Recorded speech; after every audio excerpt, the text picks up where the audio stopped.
Hi, I'm Olivia. Welcome to this week's Bible study, Beautiful Brides.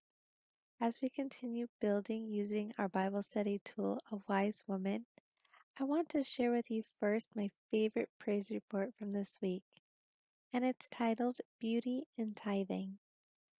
This beautiful bride reminds us that if we have financial concerns, we need to assess our situation and be aware that this is a reminder or indication that we may have lacked in our giving of our tithe, robbing God of our first fruits. For when we tithe, God promises to rebuke the devourer. The enemy no longer has the right to steal from us, because when we tithe, we are honoring and obeying God with our first fruits, what he is rightfully owed. Does God really need our money? Absolutely not. He owns it all. But it is the meaning and principle of our giving back to God, our willingness, our joyful giving to give Him back, to give back to His kingdom. He is always looking at our hearts and our intentions behind what we do. Honor Him. Give joyfully unto His kingdom. Test Him in what He will do once you tithe, and watch Him blow your mind. Precious brides, this is one thing that I lacked. I did not know how to properly tithe. And thank God I now understand the principle and the meaning behind it. As we continue to use our Bible study tool, A Wise Woman, today I am going to share with you my favorite promise from this week. It is from the praise report titled, He Exchanged Yokes with Me. Our promise is a time to plant and a time to uproot what is planted. Ecclesiastes 3 verse 2. When I read this promise, I got so excited. It's simple, really. Now that I am no longer robbing God of what has been owed to Him through my tithes, being faithful to tithe and joyfully giving, the windows of heaven have been ripped open for me and my family. New opportunities and streams of income have been making their way to me. My family is provided for and lacking nothing. The seeds I have planted through my faithful tithe have been planted in good ground. Therefore, I am now reaping the harvest. I have tithed in the past, not faithfully nor where I was spiritually fed. Not once did I reap anything. I struggled constantly, and it just seemed like I was getting deeper and deeper down in debt, a tornado spiraling down. My beloved has changed that. I am so grateful for finally understanding and learning the importance of tithing and the principle behind it. My beloved said, test him on this, and not once has he failed. He will provide for all of my needs. I have to trust Him, and I just have to be faithful to do my part and give back to Him, to sow and plant back into His kingdom. He owns it all.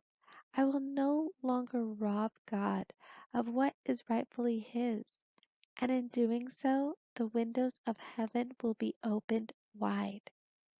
I challenge you, my precious brides, to do this as well, to tithe where you are spiritually fed, and watch the windows of heaven open up for you. I'm going to share my favorite devotion. Our devotion is from the devotional titled My Beloved, and today we are going to read April 10th. Rest in the Lord and wait patiently for Him. Do not fret because of him who prospers in his way, because of the man who carries out his wicked schemes. Cease from anger and forsake wrath. Do not fret, it leads only to evil doing, for evildoers will be cut off. But those who wait for the Lord, they will inherit the land.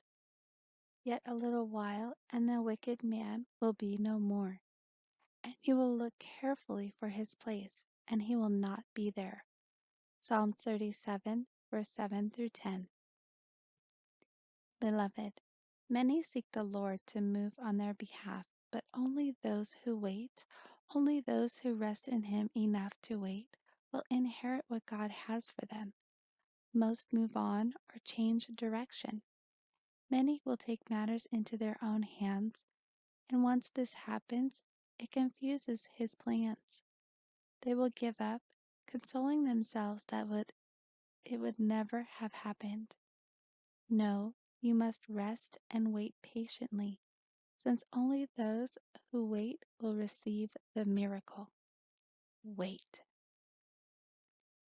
In the past, I was always the fixer, the problem solver, the one turning my wheels to dig myself and others out of the mess we may be facing. This was especially true when it came to finances. Over and over again, my husband and I struggled financially. It seemed like we were always lacking, always trying to claw ourselves out of the big debt hole that was never ending. Looking back, I can see and recognize that our lack of tithing, lack of knowledge in reference to the tithing principle, it's no wonder we were in the sinking boat that we were in repeatedly. We robbed God. Therefore, He, quote, robbed us. Instead of bringing this to Him and letting Him take over, I constantly got ahead of Him and went into survival mode and tried to fix it all on my own. Well, I think we all know what that means. Nothing ever worked out.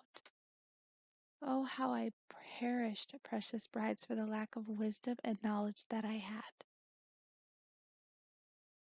I'm going to share with you my favorite Bible verse. Our Bible verse for this week is from Matthew 6, verses 25 through 26. I'm going to share one of my favorite versions with you today, which is the NLT. And it reads, "That is why I tell you not to worry about everyday life, whether you have enough food and drink or enough clothes to wear. Isn't life more than food and your body more than clothing? Look at the birds. They don't plant or harvest or store food in barns, for your heavenly Father feeds them.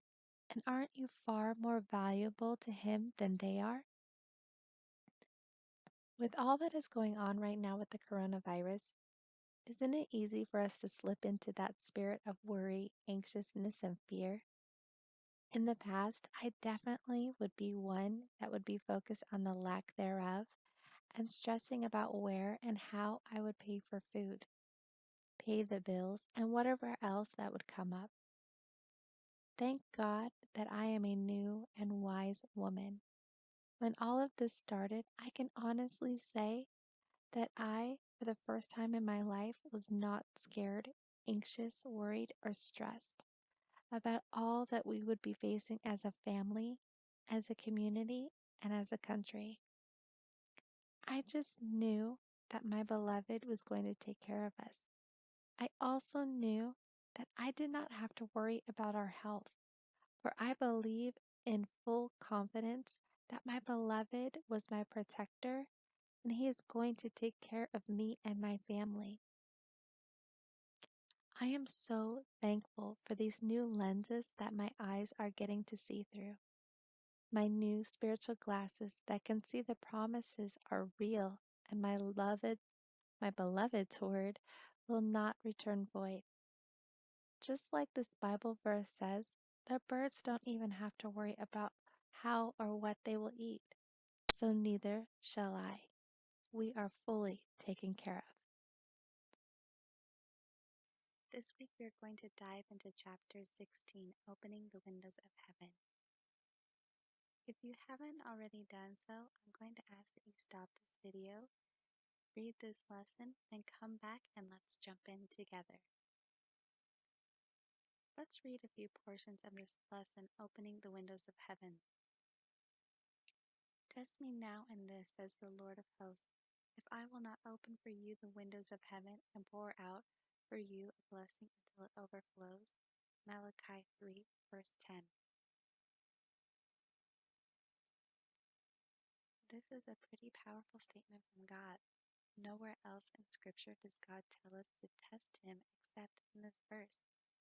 What is it that God says will cause Him to open the windows of heaven, pouring out His blessings on us until it overflows? Did you see? It's tithing. What exactly is tithing? It's giving back to God 10% of the first of your increase. Let us scroll down to where it's titled, Where Should I Tithe? Your storehouse is where you are spiritually fed. Many Christians make the mistake of giving where they are not spiritually fed, or would rather give where they see there is a need. But this is foolishness. Well, this lesson, dear brides, is one that I can relate to so much. I did not understand the principle of tithing. Well, more, I was never truly taught the importance of tithing and, quote, the right way to tithe until I came to this ministry. So, needless to say, each time that I did tithe, I was robbing God, and when I was tithing, I did not give it unto the place that I was spiritually fed. Therefore, I never ever experienced the fruits of my labor. When I was younger and I first learned about tithing, I knew I was supposed to tithe 10%, but I truly did not know the truth behind it and what it meant. Therefore, I was never faithful to tithe. As I was growing up, I would tithe here and there, but I grew up in a family that struggled financially all of my life. Some might even say we lived in poverty. My parents divorced in my young teenage years, so my now single mom was always struggling to provide for us. My dad was in our lives, but rarely did we have extra money from him other than the child support he was ordered to pay. So my brothers and I learned to make do with what we have, and we thrived and just accepted what it was and how it was. This is the mentality that I unfortunately adapted to and lived in as I started my own family. I did not know the principle of tithing, and I definitely didn't know how to properly do it. I was never taught the truth behind it, behind tithing, until I came to this ministry. So I never tithed or gave the first of my fruits back to God, nor did I tithe into the storehouse which I was spiritually fed. So when I did tithe, it was never fruitful. I'm so thankful for this ministry. I learned the truth. After my husband had left, I decided I was going to tithe. I had to. There was no way that I could continue to live the way that we were living, struggling financially, living off of credit cards, getting deeper in debt, living and raising our sons in our fifth wheel trailer that we used to camp in. I was determined to test God, just like He said to do in this principle, and I was going to teach my sons to do the same. I am faithful to give my 10% back to God by giving of my first fruits, my 10% back into my storehouse in which I am spiritually fed. Now I can honestly say that God has opened up the windows of heaven for me and my family. As of late, God has been blowing my mind, and I want to share just a few ways He has done this. Recently, as you know, with the COVID-19, I have lost my job due to the lack of work, with the intention to hire back when all of this dies down. Now, as we speak, my heavenly husband has just done more and gone above and beyond. My earthly husband has also lost his job. I only share this because I have been faithful to tithe my income. The day I got the call of losing my job, my husband was home and I told him what they said. I had the biggest smile on my face and I was excited. He did not understand why I was so joyful and happy. He told me this is not a time to be that way. I didn't say anything, but inside I was jumping up and down because I knew my heavenly husband was setting me up. And oh, did I know it definitely was a time to get excited. Needless to say, I lost my job, and yet I have had more money in my bank account than I have ever had before. My pantry is full and overflowing to feed our sons and our family. I have no income, and yet I have extra money that I have never had before. This it this is insane. How is it impossible? That is only my heavenly husband. I have always dreamed about setting up an investment to start building our future, whether it's retirement or just having money to do things with our sons and their future. Isn't our heavenly husband amazing? For he knows the desires of my heart. I lost my job, and yet he has provided extra money out of nowhere, and I have money to invest, not only for myself, but I was able to set up a few accounts, two for my sons, myself, and an additional account. That is only our heavenly husband. He has truly opened up the windows of heaven because of my obedience to tithe, no matter what.